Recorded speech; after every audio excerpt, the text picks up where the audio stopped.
Hi everyone, it's Sabi from Camera Collective, and this is a new Sigma lens, an optical masterpiece, and I'll tell you why in just a moment.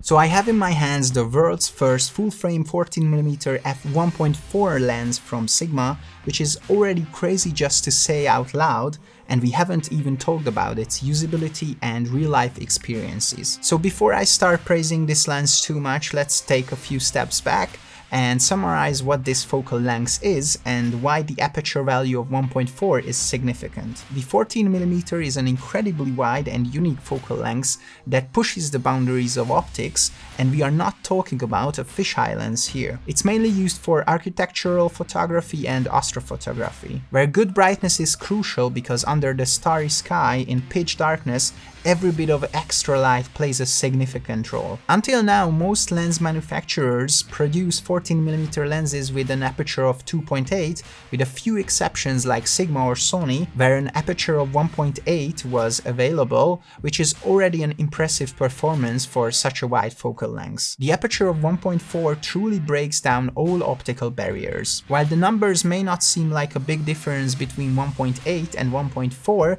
in reality it means that almost twice as much light reaches our sensor, which can make a huge difference in low light conditions. Now let's take a closer look at the external design of the lens, because there are a few very unique features. As I mentioned, we are talking about a full frame lens designed for mirrorless systems, so it will be available in Sony E and Leica L mounts. The lens is not lightweight, weighing 1,170 grams, but considering its performance, I don't think it's too bad at all, because you will see that its image quality is almost impeccable. Of course, it's not compact either, you need both hands to handle it, but hey, we are talking about a 14mm f1.4 lens here. The first thing you will notice when you hold it in your hands is that the front lens is convex, which is normal for ultra-wide angle lenses. However, there's no need to worry, because we can see a filter holder on the lens mount where we can attach special sheet filters. Going back to the front of the lens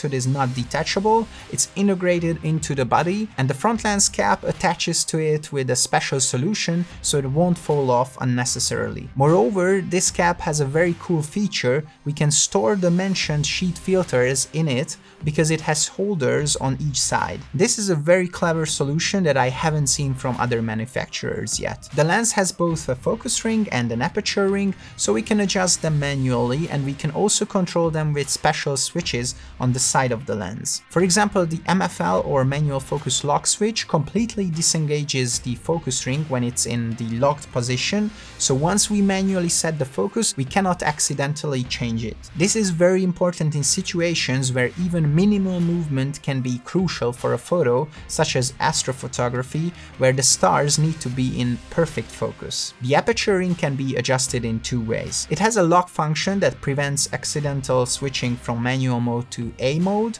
where the aperture is controlled by the camera. There is also a click off or on position, which determines whether the dial jumps to each value in manual mode, or when set to off, allows for smoother and uninterrupted adjustments. In addition to these, there is an autofocus manual focus switch and an autofocus lock button, which can be reprogrammed in the camera settings. The entire lens is made of premium quality materials following Sigma's tradition, and it has a dust and splash resistant construction. We also see an important accessory on the lens, which is the tripod socket and its ring. This allows us to attach and secure the lens through the socket, which is useful because it's not lightweight, and we can quickly switch between landscape and portrait modes. Moreover, the whole socket is removable and can be replaced with a rubber ring provided in the box, so if we don't need it, we just snap it off and it's done. But that's enough about the external design. We could make a separate video just about these features, because Sigma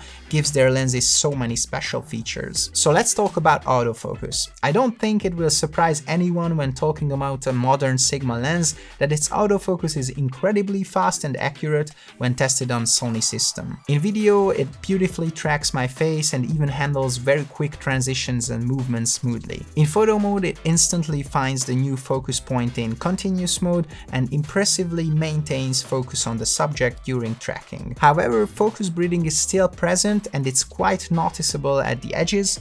Although apart from cinema lenses worth thousands of dollars, I couldn't mention a competitor that doesn't have focus breathing at this focal length, so to some extent this was expected. Now let's discuss image quality and sharpness, because when I mentioned pushing optical boundaries with this lens, I didn't just mean the 40mm f1.4, but also the image quality. I say this because when we examine the center of the image at f1.4, it practically delivers the same level as at f2.8, f4 or f5.6. I don't fully understand how this is possible, but it shows that this lens was designed to use at f1.4 without any compromises. Even at the corners of the image, there is an incredibly minimal difference between f1.4 and let's say f5.6. I haven't seen any lens that maintains such sharpness across its entire aperture range, and this lens does exactly that. This lens excels in other aspects of image quality as well, such as chromatic aberration. At f1.4 we can see a very minimal chromatic aberration on high contrast edges,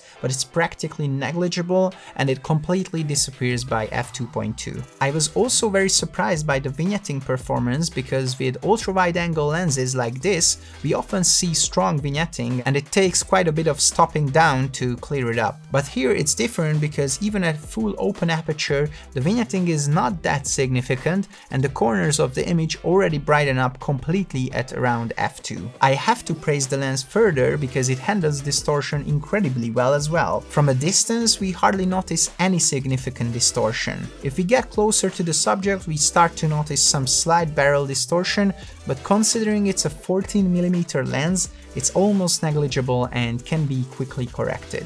Despite being a 14mm lens, we can achieve quite a pleasing bokeh at f1.4. The bokeh balls are beautiful and perfectly circular in the center, while towards the edges we start to perceive a cat's eye effect, but this is completely normal for a lens of this kind. When we are close enough, even when stopping down, we can achieve a nicely blurred background. Now let's talk about the close focusing distance, which is only 30 centimeters, allowing us to get hilariously close to our subject. By taking advantage of this, combined with the f1.4 aperture and the 14mm focal length, we can create a very interesting perspective. So what is the conclusion and who do I recommend this lens to? The conclusion is that Sigma has created an incredibly high performance lens that is not only impressive in terms of image quality, but also highly usable in its design. Therefore, I immediately recommend it to those who have already used the 14mm lens, but not with this aperture and quality. If someone wants the best of the best, there is currently no question that this 14mm lens offers the most in every aspect. Of course, I would also draw the attention of architectural photographers and astrophotographers to this lens, because it will be most useful for such applications. However, as I mentioned earlier regarding the close focusing distance, the 14mm lens offers an incredibly interesting and exciting perspective that many photographers and videographers may not have experienced yet. I was also in the same situation, never really thinking that I would need such a lens, but last weekend I tried it out at a wedding, and during the party I used it almost continuously because of its unique visual style. Unfortunately, I can't show you any material from that event yet, but the essence is that it may be worth trying out such a lens in an environment where you wouldn't even think it could work. So Sigma 14mm f1.4 DG DN Art lens, you have won a special place in my heart. When the time comes, you can join the team. So that's all I wanted to say in this video. If you liked it or found it useful, please let me know in a form of a like, subscribe to my channel for more content like this, and let me know down below if you have ever tried a 14mm lens. Thank you very much for watching, and see you guys in the next video.